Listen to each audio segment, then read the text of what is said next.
നമസ്കാരം. തൊടിയിലെ ചെടി എന്ന പരിപാടിയിലേക്ക് എല്ലാവർക്കും സ്വാഗതം. ഇന്ന് നമ്മൾ പരിചയപ്പെടാൻ പോകുന്നത് കാട്ടുപടവലത്തെക്കുറിച്ചാണ്. ഇതിൻ്റെ ശാസ്ത്രീയ നാമം ട്രൈക്കോസാന്തസ് ഡയോയിക്ക എന്നതാണ്. ഇത് കുക്കുർബിറ്റേസിയ ഫാമിലിയിലെ അംഗമാണ്.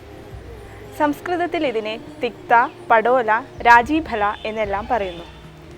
കേരളത്തിലെ കാട്ടുപ്രദേശങ്ങളിലും ബംഗാൾ സംസ്ഥാനങ്ങളിലുമാണ് ഇത് കൂടുതലായി കണ്ടുവരുന്നത്. പടവലങ്ങളിൽ വെച്ച് ഔഷധ രൂപേണ ഉപയോഗിക്കാവുന്ന ഒരു ഉത്തമമായൊരു സസ്യമാണിത്. ഉയരങ്ങളിലേക്ക് വളർന്നു വരുന്ന ഒരു വള്ളിച്ചെടിയാണിത്. ഇതിൻ്റെ ഇലയ്ക്ക് കോവയ്ക്കയുടെ ഇലയോട് സാദൃശ്യമുണ്ട്. പടവലത്തെ അപേക്ഷിച്ച് ഇതിൻ്റെ ഇല ചെറുതായിരിക്കും. ഇതിൻ്റെ കായ കയ്പുണ്ടെങ്കിലും ഭക്ഷ്യയോഗ്യമാണ്. കായയ്ക്ക് ഏകദേശം 9 സെൻറ്റിമീറ്ററോളം നീളം കാണും. ഇതിന് വെളുത്ത പൂക്കളാണ് ഉള്ളത്.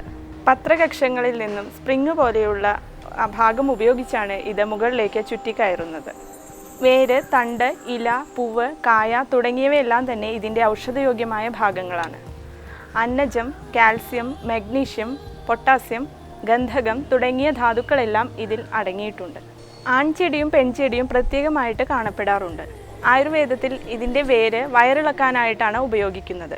ഇതിൻ്റെ ഇല പിഴിഞ്ഞ് നീരെടുത്ത് ഛർദ്ദിപ്പിക്കാനും ഉപയോഗിക്കുന്നു. അർശോരോഗികൾക്ക് ഉത്തമമായൊരു ഔഷധമാണ് കയ്പൻ പടവലം. പ്രമേഹം, രക്തവാതം, ചിക്കൻ ബോക്സ് തുടങ്ങിയ അസുഖങ്ങൾക്കെല്ലാം ഇത് ഉത്തമമായൊരു ഔഷധമാണ്. നേത്രരോഗങ്ങൾക്കും മസൂരി പോലുള്ള അസുഖങ്ങൾക്കും ഇത് പ്രതിവിധിയാണ്. ഇതിൻ്റെ ഇല പിഴിഞ്ഞെടുത്ത നീര് കഷണ്ടിക്ക് ഉത്തമമായൊരു ഔഷധമായി ഉപയോഗിക്കാവുന്നതാണ്. ഇതിൻ്റെ കൂടുതൽ ഔഷധ പ്രയോഗങ്ങളെക്കുറിച്ച് ഡോക്ടർ CM ശ്രീകൃഷ്ണൻ നിങ്ങളോട് വിശദീകരിക്കുന്നതാണ്.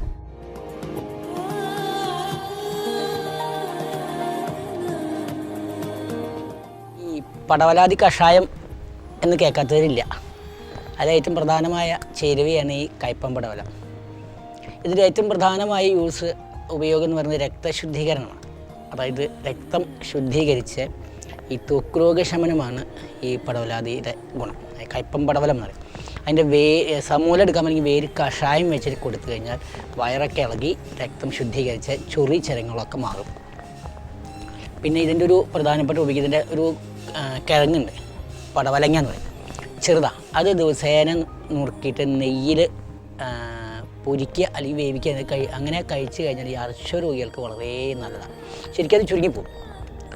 പിന്നെ ഈ മുടി കൊഴിയുന്ന ആൾക്കാർക്ക് ഈ പടവലത്തിൻ്റെ ഈ ഇല ഇങ്ങനെ അരച്ചിട്ട് അത് അവിടെ പോയിട്ട് ഇങ്ങനെ തേച്ച് കഴിഞ്ഞാൽ ആ മുടിയിലുള്ള ഈ ഫംഗസൊക്കെ ഉണ്ടാകുന്ന മുടി കൊഴിച്ചിലൊക്കെ മാറി മുടി വരാൻ തുടങ്ങും. പിന്നെ ഈ ശരീരത്തിൽ ഈ കട്ടിയായിട്ട് ചൊറി ഉണ്ടാകുന്നൊരു കണ്ടീഷനുണ്ട്, ലൈക്കൻ പ്ലാനസ് എന്നൊക്കെ പറയും. അതിന് ഈ പടവലവള്ളി കഷായം വെച്ച് ധാര ചെയ്ത് കഴിഞ്ഞാൽ പെട്ടെന്ന് ചൊറി കുറയും.